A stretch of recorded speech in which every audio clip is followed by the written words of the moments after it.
So when are you supposed to shoot in 24 frames and when is it appropriate to shoot 60 frames per second? Not too long ago, I got this Pocket 6K and I've been using the Slowmo function for a lot of my recent projects. Before I got this camera, I had my Sony A7S II and there weren't any Slowmo functions on the Sony A7S II for the 4K mode.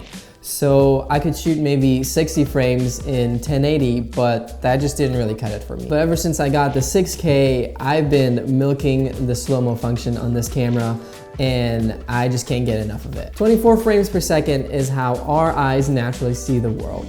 But there's something really unique, dreamlike, and effortless about shooting in 60 frames per second. Whenever you play back 60 FPS footage, you're able to pause and see the world differently. 60 FPS comes really handy when you have to capture elements like snow or rain or fire or water being splashed, because you're able to capture all the particles in those elements in slowed down time. But you also have to be careful because shooting too much slow-mo can make your footage seem too dramatic. So the reason why people call slow-mo footage cinematic is because that's not how we see the world. We don't see the world in slow-mo. So whenever you play something back of, you know, like someone jumping into a swimming pool or seeing a waterfall coming down the mountain or someone running in slow-mo, it feels cinematic because there's more drama to it and you're able to pause and really pay attention to the details of the shot, and it's just really interesting. If you've never shot slow-mo on your camera, a good rule of thumb is to always double your shutter speed based on the frame rate you're shooting in. So if you're shooting 60 frames per second, make sure that your shutter speed is 1/120. Let's say if you're shooting 120 frames per second, then your shutter speed needs to be closer to 1/240th or 250th. So the reason why you have to double your shutter speed when you're shooting video in slow-mo or in real time, 24 frames per second or 25 frames in Europe, is because your camera just needs to read motion blur better. When your shutter speed's doubled, your image just looks slightly sharper and it's less blurry when there's movement and things happening in the sensor. So your camera just reads motion blur a lot easier and it just makes your footage look a little bit sharper. In order to get a true 24 frames per second look, you have to shoot in 24 frames per second. I've seen a lot of people do this where they just shoot everything in 60 frames or 50 frames per second and just say, oh, if I want it in real time, I can just speed it up in post.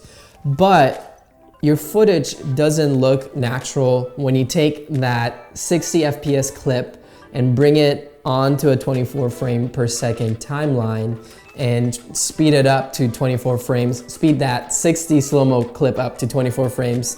It just doesn't look natural because one, your shutter speed's different, so your footage ends up looking unnatural because we don't see the world in 60, we see the world in 24. So if you want to capture the world the way we see it naturally, you have to shoot in 24 frames per second. When film cameras were first invented, they used to shoot in 18 frames per second. But to be more exact, 23.976 or 0.98 is how our eyes view the world, how we see motion blur, how we see movement, how my hands move.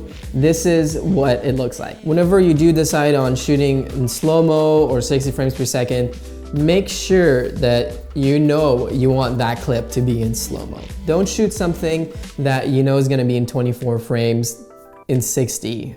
Make sure that 60 stays on 60 and 24 is on 24. So my tip to you is to not shoot 60 frames per second unless you know this specific clip or this video is going to be slowed down in post. The issue with shooting 60 frames per second is that your audio is not going to sync up with your actual clip.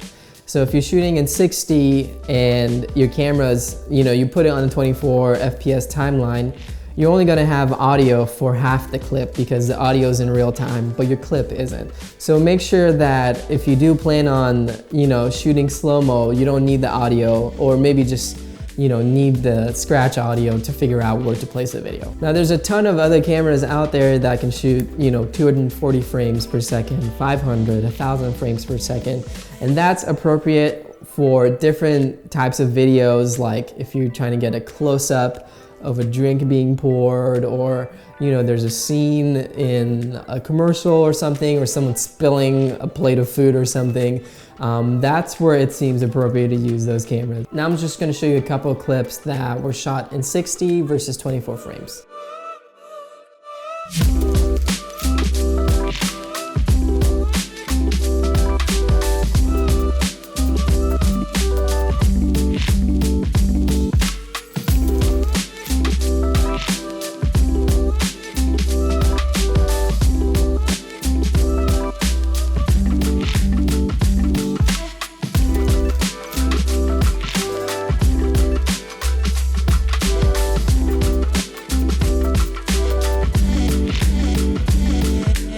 Well, there you go, guys. I hope you found all this information helpful in your filmmaking journey, and I hope you put it to use. And if you're a filmmaker and looking for some free filmmaking assets, I have a link attached below. Make sure to check that out, and I'll see you guys soon.